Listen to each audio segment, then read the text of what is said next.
അപ്പോസ്തലനായ പൗലോസ് തെസ്സലോനിക്കർക്കെഴുതിയ രണ്ടാം ലേഖനം, അധ്യായം 1. പൗലോസും സിൽവാനോസും തിമോത്തിയോസും പിതാവായ ദൈവത്തിലും കർത്താവായ യേശുക്രിസ്തുവിലുമുള്ള തെസ്സലോനിക്ക സഭയ്ക്ക് എഴുതുന്നത്. പിതാവായ ദൈവത്തിങ്കൽ നിന്നും കർത്താവായ യേശുക്രിസ്തുവിങ്കൽ നിന്നും നിങ്ങൾക്ക് കൃപയും സമാധാനവും ഉണ്ടാകട്ടെ. സഹോദരന്മാരെ, നിങ്ങളുടെ വിശ്വാസം ഏറ്റവും വർദ്ധിച്ചും ആളാമ്പ്രതി നിങ്ങൾക്കെല്ലാവർക്കും അന്യോന്യ സ്നേഹം പെരുകിയും വരികയാൽ ഞങ്ങൾ യോഗ്യമാകുമണ്ണം ദൈവത്തിന് എപ്പോഴും നിങ്ങളെക്കുറിച്ച് സ്തോത്രം ചെയ്യുവാൻ കടംപെട്ടിരിക്കുന്നു. അതുകൊണ്ട് നിങ്ങൾ സഹിക്കുന്ന സകല ഉപദ്രവങ്ങളിലും കഷ്ടങ്ങളിലുമുള്ള നിങ്ങളുടെ സഹിഷ്ണുതയും വിശ്വാസവും നിമിത്തം ഞങ്ങൾ ദൈവത്തിൻ്റെ സഭകളിൽ നിങ്ങളെ ചൊല്ലി പ്രശംസിക്കുന്നു.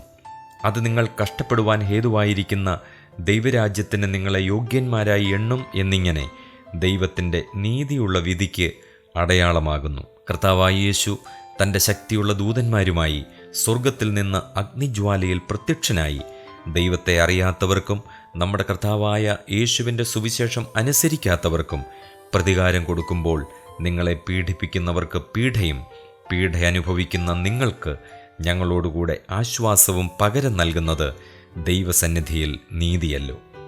ആ നാളിൽ അവൻ തൻ്റെ വിശുദ്ധന്മാരിൽ മഹത്വപ്പെടേണ്ടതിനും ഞങ്ങളുടെ സാക്ഷ്യം നിങ്ങൾ വിശ്വസിച്ചതുപോലെ വിശ്വസിച്ച എല്ലാവരിലും താൻ അതിശയവിഷയമാകേണ്ടതിനും വരുമ്പോൾ സുവിശേഷം അനുസരിക്കാത്തവർ കർത്താവിൻ്റെ സന്നിധാനവും അവൻ്റെ വല്ലഭത്വത്തോടുകൂടിയ മഹത്വവും വിട്ടകന്ന് നിത്യനാശം എന്ന ശിക്ഷാവിധി അനുഭവിക്കും.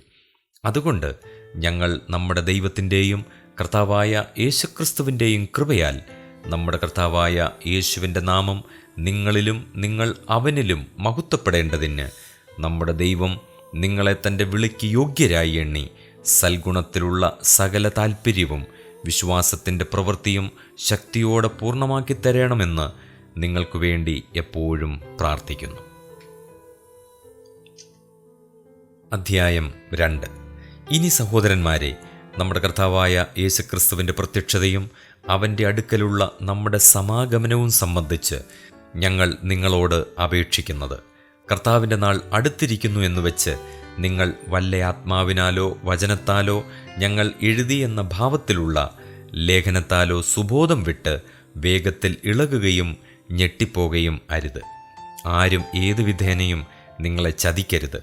ആദ്യമേ വിശ്വാസത്യാഗം സംഭവിക്കുകയും നാശയോഗ്യനും അധർമ്മമൂർത്തിയുമായവൻ വെളിപ്പെടുകയും വേണം. അവൻ ദൈവാലയത്തിൽ ഇരുന്നു കൊണ്ട് ദൈവമെന്ന് നടിച്ച് ദൈവമെന്നോ പൂജാവിഷയമെന്നോ പേരുള്ള സകലത്തിനും മീതെ തന്നെത്താൻ ഉയർത്തുന്ന എതിരാളി അത്രേ. നിങ്ങളോടുകൂടെ ഇരിക്കുമ്പോൾ തന്നെ ഞാനിത് നിങ്ങളോട് പറഞ്ഞു എന്ന് ഓർക്കുന്നില്ലയോ? അവൻ സമയത്തിന് മുമ്പേ വെളിപ്പെടാതിരിക്കേണ്ടതിന് ഇപ്പോൾ തടുക്കുന്നത് എന്ത് എന്ന് നിങ്ങൾ അറിയുന്നു. അധർമ്മത്തിൻ്റെ മർമ്മം ഇപ്പോഴേ വ്യാപരിക്കുന്നുണ്ട്. ഇതുവരെ തടുക്കുന്നവൻ വഴിയിൽ നിന്ന് നീങ്ങിപ്പോക മാത്രം വേണം. അപ്പോൾ അധർമ്മമൂർത്തി വെളിപ്പെട്ടു വരും. അവനെ കർത്താവായ യേശു തൻ്റെ വായിലെ ശ്വാസത്താൽ ഒടുക്കി തൻ്റെ പ്രത്യക്ഷതയുടെ പ്രഭാവത്താൽ നശിപ്പിക്കും.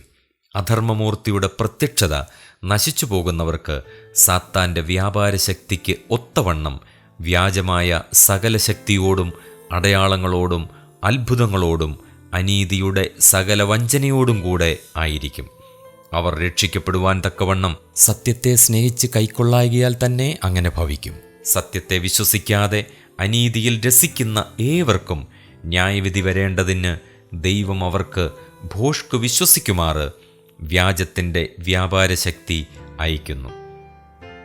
ഞങ്ങളോ കർത്താവിന് പ്രിയരായ സഹോദരന്മാരെ, ദൈവം നിങ്ങളെ ആദിമുതൽ ആത്മാവിൻ്റെ വിശുദ്ധീകരണത്തിലും സത്യത്തിൻ്റെ വിശ്വാസത്തിലും രക്ഷയ്ക്കായി തെരഞ്ഞെടുത്തതുകൊണ്ട് നിങ്ങൾ നിമിത്തം ദൈവത്തെ എപ്പോഴും സ്തുതിപ്പാൻ കടംപെട്ടിരിക്കുന്നു. നമ്മുടെ കർത്താവായ യേശുക്രിസ്തുവിൻ്റെ മഹത്വം പ്രാപിപ്പാനല്ലോ അവൻ ഞങ്ങളുടെ സുവിശേഷ ഘോഷണത്താൽ നിങ്ങളെ രക്ഷയ്ക്ക് വിളിച്ചത്. ആകയാൽ സഹോദരന്മാരെ, നിങ്ങൾ ഉറച്ചു നിന്ന് ഞങ്ങൾ വാക്കിനാലോ ലേഖനത്താലോ ഉപദേശിച്ചു തന്ന പ്രമാണങ്ങളെ മുറുകെ പിടിച്ചുകൊള്ളുവീൻ. നമ്മുടെ കർത്താവായ യേശുക്രിസ്തു താനും നമ്മെ സ്നേഹിച്ച് നിത്യാശ്വാസവും നല്ല പ്രത്യാശയും കൃപയാലേ നൽകിയിരിക്കുന്ന നമ്മുടെ പിതാവായ ദൈവവും നിങ്ങളുടെ ഹൃദയങ്ങളെ ആശ്വസിപ്പിച്ച് എല്ലാ നല്ല പ്രവൃത്തിയിലും വാക്കിലും സ്ഥിരപ്പെടുത്തുമാറാകട്ടെ.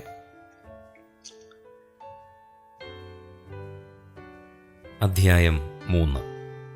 ഒടുവിൽ സഹോദരന്മാരെ, കർത്താവിൻ്റെ വചനം നിങ്ങളുടെ അടുക്കൽ എത്തിയതുപോലെ വേഗം വ്യാപിച്ച് മഹത്വപ്പെടുവാനും വല്ലാത്തവരും ദുഷ്ടന്മാരുമായ മനുഷ്യരുടെ കയ്യിൽ നിന്ന് ഞങ്ങൾ വിടുവിക്കപ്പെടുവാനും ഞങ്ങൾക്കു വേണ്ടി പ്രാർത്ഥിപ്പീൻ. വിശ്വാസം എല്ലാവർക്കും ഇല്ലല്ലോ. കർത്താവോ വിശ്വസ്തൻ. അവൻ നിങ്ങളെ ഉറപ്പിച്ച് ദുഷ്ടൻ്റെ കയ്യിൽ അകപ്പെടാതെ വണ്ണം കാത്തുകൊള്ളും. ഞങ്ങൾ ആജ്ഞാപിക്കുന്നത് നിങ്ങൾ ചെയ്യുന്നു എന്നും മേലാലും ചെയ്യും എന്നും ഞങ്ങൾ നിങ്ങളെക്കുറിച്ച് കർത്താവിൽ ഉറച്ചിരിക്കുന്നു. കർത്താവ് താൻ നിങ്ങളുടെ ഹൃദയങ്ങളെ ദൈവത്തിൻ്റെ സ്നേഹത്തിലേക്കും ക്രിസ്തുവിൻ്റെ സഹിഷ്ണുതയിലേക്കും തിരിക്കുമാറാക്കട്ടെ. സഹോദരന്മാരെ, ഞങ്ങളോട് പ്രാപിച്ച പ്രമാണം വിട്ട് ക്രമം കെട്ട് നടക്കുന്ന ഏത് സഹോദരനോടും അകന്നുകൊള്ളണം എന്ന് നമ്മുടെ കർത്താവായ യേശുക്രിസ്തുവിൻ്റെ നാമത്തിൽ ഞങ്ങൾ നിങ്ങളോട് ആജ്ഞാപിക്കുന്നു. ഞങ്ങളെ അനുകരിക്കേണ്ടിയത് എങ്ങനെയെന്ന് നിങ്ങൾ തന്നെ അറിയുന്നുവല്ലോ. ഞങ്ങൾ നിങ്ങളുടെ ഇടയിൽ ക്രമം കെട്ട് നടന്നിട്ടില്ല, ആരുടെയും ആഹാരം വെറുതെ അനുഭവിച്ചിട്ടുമില്ല. നിങ്ങളിൽ ആർക്കും ഭാരമായി തീരരുത് എന്ന് വെച്ച് ഞങ്ങൾ അധ്വാനത്തോടും പ്രയാസത്തോടും കൂടെ രാപ്പകൽ വേല ചെയ്തു പോന്നത് അധികാരമില്ലാഞ്ഞിട്ടല്ല, അനുകരിപ്പാൻ നിങ്ങൾക്ക് ഞങ്ങളെ മാതൃകയാക്കി തരേണ്ടതിനത്രേ. വേല ചെയ്യുവാൻ മനസ്സില്ലാത്തവൻ തിന്നുകയുമരുത് എന്ന് ഞങ്ങൾ നിങ്ങളോടുകൂടെ ഇരിക്കുമ്പോൾ തന്നെ ആജ്ഞാപിച്ചിട്ടുണ്ടല്ലോ. നിങ്ങളിൽ ചിലർ ഒട്ടും വേല ചെയ്യാതെ പരകാര്യം നോക്കി ക്രമം കെട്ട് നടക്കുന്നു എന്ന് കേൾക്കുന്നു. ഇങ്ങനെയുള്ളവരോട് സാവധാനത്തോടെ വേല ചെയ്ത് അഹോവൃത്തി കഴിക്കണമെന്ന് കർത്താവായ യേശുക്രിസ്തുവിൽ ഞങ്ങൾ ആജ്ഞാപിച്ച് പ്രബോധിപ്പിക്കുന്നു. നിങ്ങളോ സഹോദരന്മാരെ, നന്മ ചെയ്യുന്നതിൽ തളർന്നു പോകരുത്. ഈ ലേഖനത്തിലുള്ള ഞങ്ങളുടെ വാക്ക് അനുസരിക്കാത്തവൻ നാണിക്കേണ്ടതിന് അവനോടുള്ള സംസർഗം വിട്ട് അവനെ വേർതിരിപ്പീൻ. എങ്കിലും ശത്രു എന്ന് വിചാരിക്കാതെ സഹോദരൻ എന്നുവെച്ച് അവനെ ബുദ്ധി ഉപദേശിക്കുകയത്രേ വേണ്ടത്. സമാധാനത്തിൻ്റെ കർത്താവായവൻ താൻ നിങ്ങൾക്ക് എല്ലായ്പ്പോഴും സകലവിധത്തിലും സമാധാനം നൽകുമാറാകട്ടെ. കർത്താവ് നിങ്ങളോടെല്ലാവരോടും കൂടെ ഇരിക്കുമാറാകട്ടെ. പൗലോസായ എൻ്റെ കയ്യാൽ വന്ദനം. സകല ലേഖനത്തിലും ഇത് തന്നെ അടയാളം. ഇങ്ങനെ ഞാൻ എഴുതുന്നു. നമ്മുടെ കർത്താവായ യേശുക്രിസ്തുവിൻ്റെ കൃപ നിങ്ങളെല്ലാവരോടും കൂടെ ഇരിക്കുമാറാകട്ടെ.